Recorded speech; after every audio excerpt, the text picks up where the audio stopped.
asalaamaaleykum dal leen ak jàmm siiwal bi premier ministre doon siiwal démb plan bi nga xam ne mu bëgg a tegaat ci raay bi suñu réew jëmale ci wàllu koom mu ak it wàllu tàggat yaram moo soxal ëttu yéenekaay yi ñu xëyandool ñu door koog ëttu yéenekaay bu groupe Sud Communication Sud Quotidien muy xamle ne nag démb premier ministre Ousmane Sonko ci teewaay ñoo xam ne dañoo bokk ci gouvernement bi ay député ay diplomate ak ñoo xam ne ñoo teewal institution yi fare ci république bi yëpp ñi fare ci secteur privé ak waa société civile yeggee it askan wi plan bi nga xam ne mi ngi ko duppee jubbantikoom mébét bi mooy koppar bi nga xam ne moom la ñuy dugal suñu gafaga ñu bañ ko jéggaani te it bañ cee am ay bor yu takku loolu yëpp ngir mun a sukkali suñu réew bu ñu sukkandikoo ci Ndeye Aminata Cissé bu Sud Quotidien mi ngi xamal ne nag ci ñetti pàcc la aju fexe bu wàññi bu baax a baax dépense bi nga xam ne moom la nguur gi di amal fexe bu dugal koppar yu bëree bëri ci gafaga réew mi fekk nag yëpp ci réew mi lay bawoo ak it soppi doxalin jëmale ci wàllu bor bi premier ministre Ousmane Sonko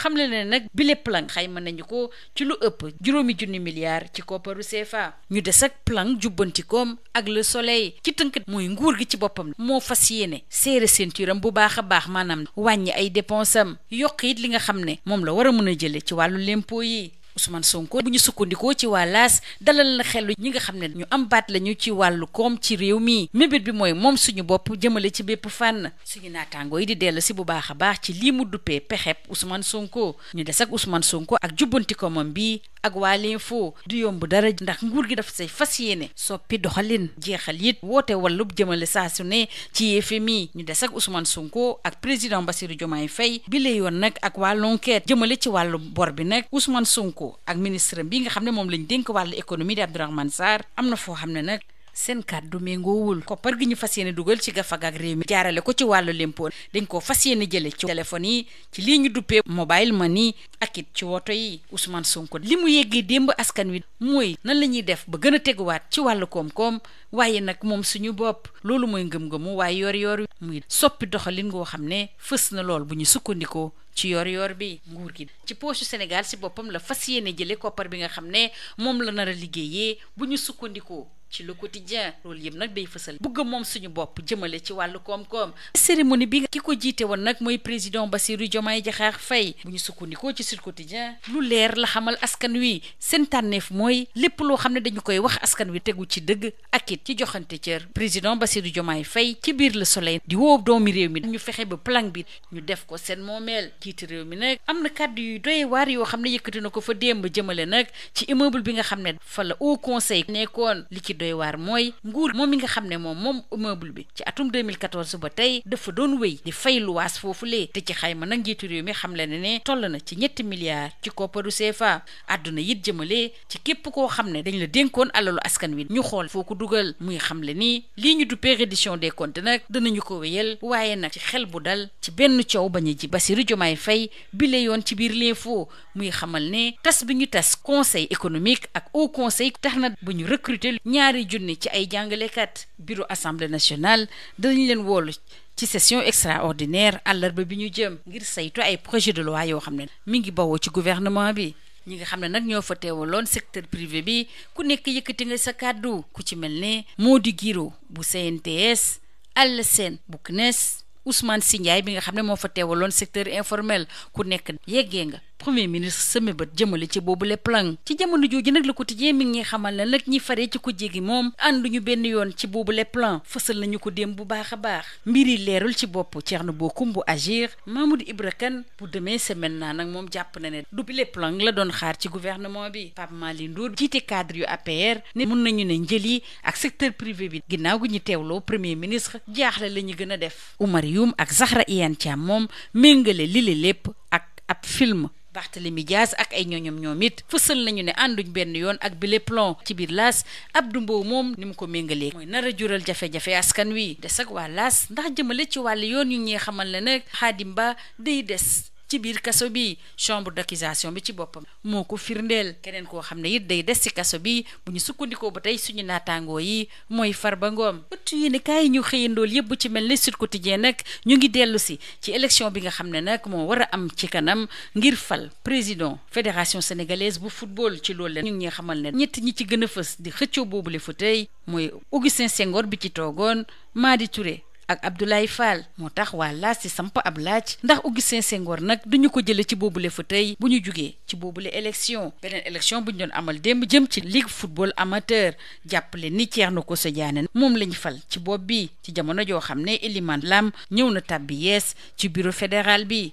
demi-finale Afrobasket bu nar a am ngoon ci suñu digg ak waa Nigéria soxal na it bu baax a baax ëttu yéenekaay yi ñu xëyandool bu ci mel ni Le Soleil jàkkaarloo diggante gaynde yi ak ñii di ay di Tigres du yomb dara waaye ak lu mën a am ki ñu toftal ci kiy tàggat gaynde yu jigéen ñi di Madiène Fall nee na gaynde yi pare nañ ci bépp fànn ngir dóor waa Nigéria. kan moo nar a am ndam ëllëg ak jàmm ci diggante Eumeu Sène ak Franc mooy laaj bi nga xam ne moo bawoo ci ëttu yéenekaay yi ñu xëyandool muy combat bi nga xam ne moo nar a tëj saison gu atum ren gi lee balaa verdict bi di yemb nag ñun fii la ñuy yem ci li gënoon a fës ci ëttu yéenekaay yi ñu xëyandool yendoog jàmm. Bonjour. La présentation du plan de redressement économique et social du Premier ministre Ousmane Sonko ainsi que les sports sont les sujets fortement relayés par la presse parue ce jour. Devant une assistance composée des membres du gouvernement, de parlementaires, de diplomates, de représentants de différentes institutions de la République, du secteur privé et de la société civile, le Premier ministre Ousmane Sonko a présenté le plan de redressement économique et social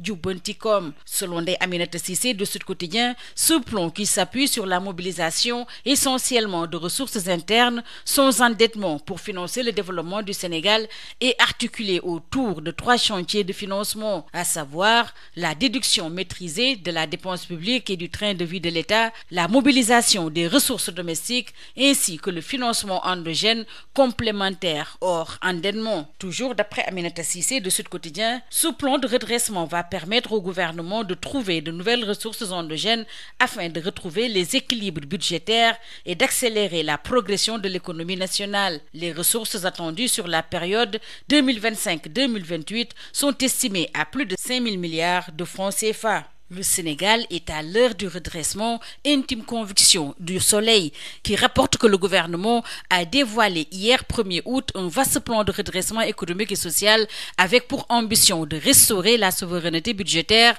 de corriger les déséquilibres hérités et de poser les bases d'un nouveau modèle. C'est une promesse de rupture, mais également un pari dans un contexte exigeant. Avec moins d'agence et plus d'efficacité, l'État serre la ceinture. Et toujours d'après le Soleil, il élargit l'assiette fiscale pour redresser les finances publiques. Et selon Abdourahmane Sarr, le ministre de l'économie, il faut briser le cycle des dettes improductives. Restons avec le Premier ministre Ousmane Sonko qui, cette fois-ci, dans les colonnes de l'As, dévoile les leviers du financement du presse. Il a levé le voile sur les mécanismes de financement de ce programme ambitieux couvrant la période 2025-2028. Et dans son exposé, il a détaillé une stratégie fondée à 90% sur des ressources internes, sans endettement extérieur, en rupture assumée avec les pratiques budgétaires antérieures. Sonko rassure les acteurs nationaux et mise sur la souveraineté productive. Restons avec le Premier ministre et son plan de redressement économique dénommé Jubbanti-Com à 5 667 milliards de francs CFA. Il n'est faux d'informer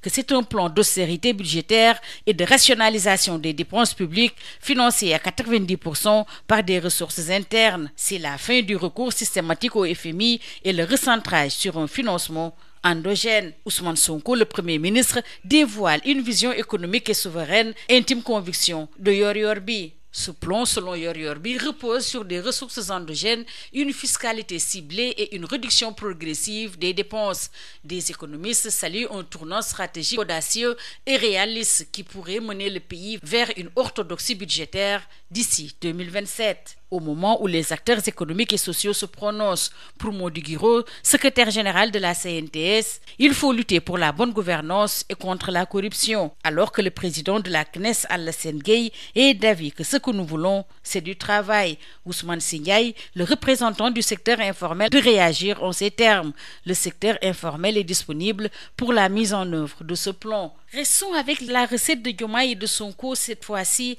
avec l'enquête. 119% d'encours de la dette et Ousmane Sonko, le Premier ministre, et son ministre de l'économie, Abdourahmane Sarr, ont décalage sur la période. Les téléphones, le mobile money et les véhicules sont les nouvelles cibles fiscales d'après le confrère. Pro presse tout simplement le Sénégal selon le quotidien. Il cherche 5667 milliards en 3 ans pour son plan. L'État fouille les poches selon le quotidien. À l'occasion de la présentation officielle du plan national de redressement économique et social, le président de la République, Bassirou Diomaye Diakhar Faye, a réaffirmé, d'après Jean-Pierre Malou de Sud Quotidien, dans une déclaration empreinte de gravité et de responsabilité, l'attachement indéfectible de son gouvernement à la transparence et à la sincérité dans la gestion des affaires publiques. Et je le cite, « Nous avons fait le choix de la vérité par respect pour le peuple sénégalais ». Fin de citation. Le président de la République appelle les Sénégalais à s'approprier ce plan de redressement dans les colonnes du Soleil. Et le président de la République, se prononçant sur la réduction des comptes,